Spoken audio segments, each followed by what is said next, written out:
the psychologist across the street.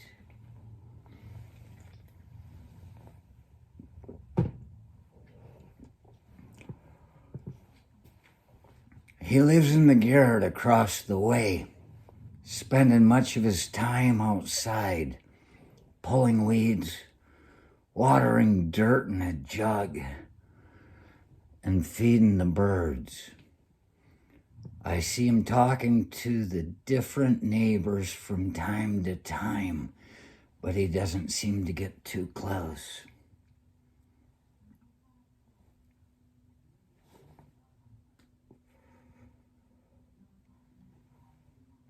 In the same way,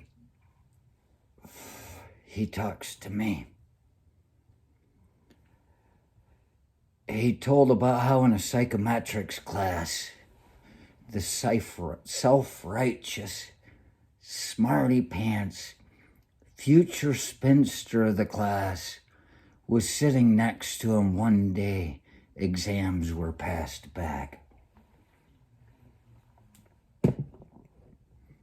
They'd both received theirs. She asked him what he'd gotten. Saying 96, he thought he was supposed to ask her what she got, and looking down, he saw, before she had the time to cover the score and move the exam to the other side of her, she got 92. He said that when he finished his coursework and they wanted $250 as a fee to process his graduation, he took two things into consideration. The first was that he'd spent enough years giving them money that they shouldn't get away with charging him for a piece of paper. The second was that he didn't want anything to do with a profession where his colleagues would be like that power-seeking girl whom would want to tell everybody everything about what they should be doing without knowing herself much more than them about what she should be doing.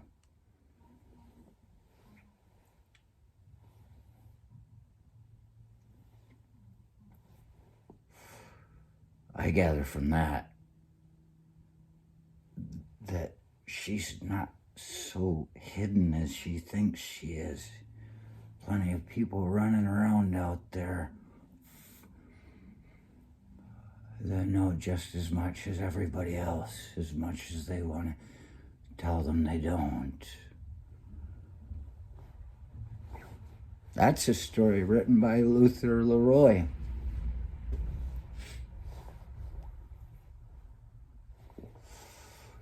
I lived very near to him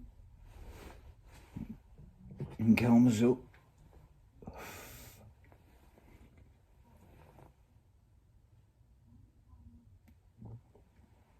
Starting to think I know who he was talking about.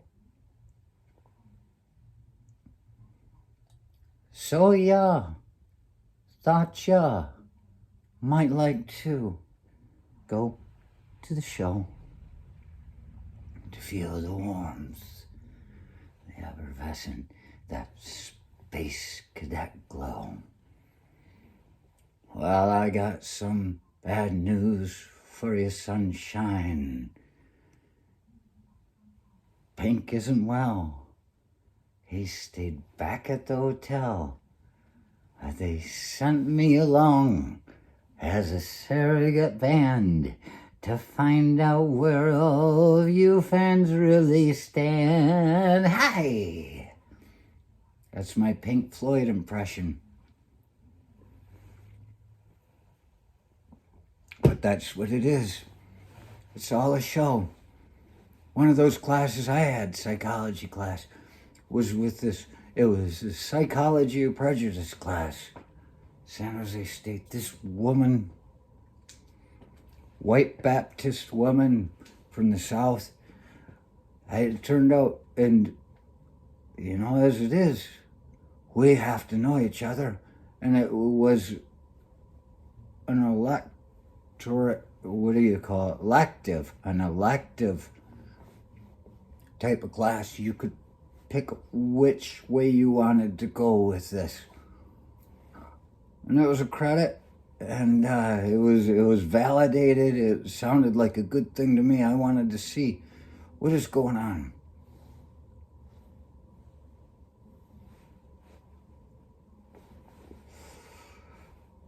And if you want to know prejudice, you can learn it in a Psychology of Prejudice class if you happen to be the only white male that happens to be straight.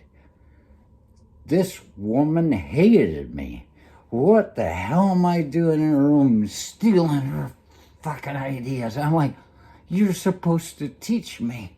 I'm here for this. But instead, all I ever heard about was how,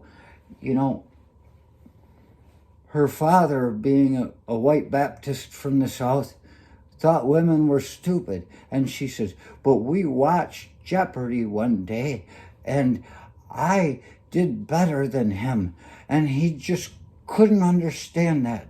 And I got a PhD in psychology, and it just, maybe he's just sick of listening to your shit so much.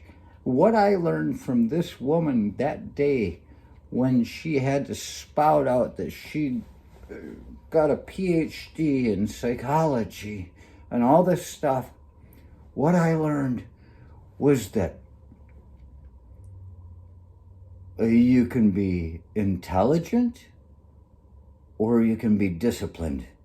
This woman was dumb as a box of rocks.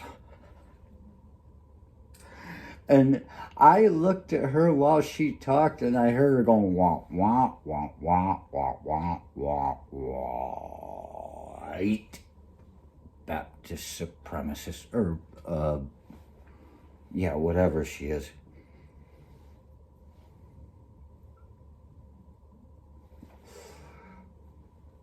Was that it doesn't take a high level of intelligence to become a PhD in anything. You want to change the world? How about a spark of intellect? Instead, you can keep it just the same by being disciplined. This woman had discipline. I am certain of that. She was a rule utilitarian versus an act utilitarian. An act and a rule. A rule utilitarian follows the rules no matter what. There can be no schism between reality and reality. Reality has to be the rule. Thought I was going to do it. I couldn't bring myself to. But with an act utilitarian, you realize sometimes some woman's not watching her kid and it runs between two cars into traffic. And you're like, well, you hit the kid. What did I couldn't even, all I could see was some woman dancing in the yard. I was like, what the hell is that? And the kid runs out in front of me. But no, you ran the kid over, you're going to prison. You might as well burn you with electricity. Oh, they don't do that anymore. That's too bad. I miss those days. I would choose a firing squad, actually. They made it to where now we just get an injection and we miss the electric chair. I was in the electric chair missing a firing squad. I like to be able to look at people.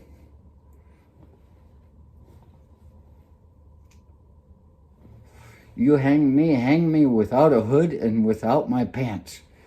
I want you to see the look on my face when I shit all over the counter in front of you.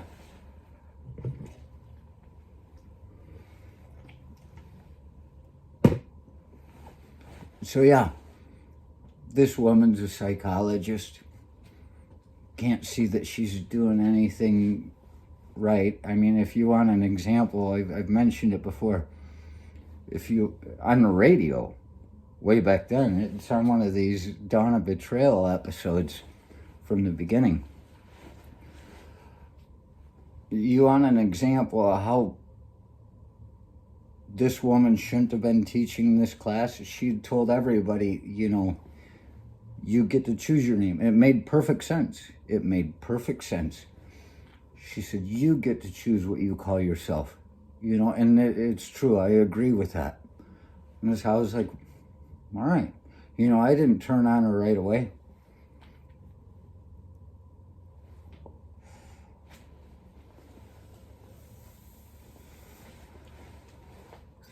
You get to choose what you call yourself. It's the labeling. It's, you know, when other people like Wayne Dyer, Dr. Wayne Dyer talks about labeling. You label me, you negate me, you take away everything that I am, and you just pin it all on this one simple point. Don't call me by a name I don't choose.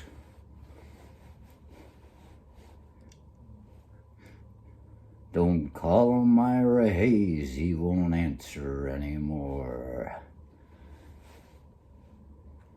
Not the whiskey-drinking Indian or the Marine that went to war. That's my Johnny Cash impression.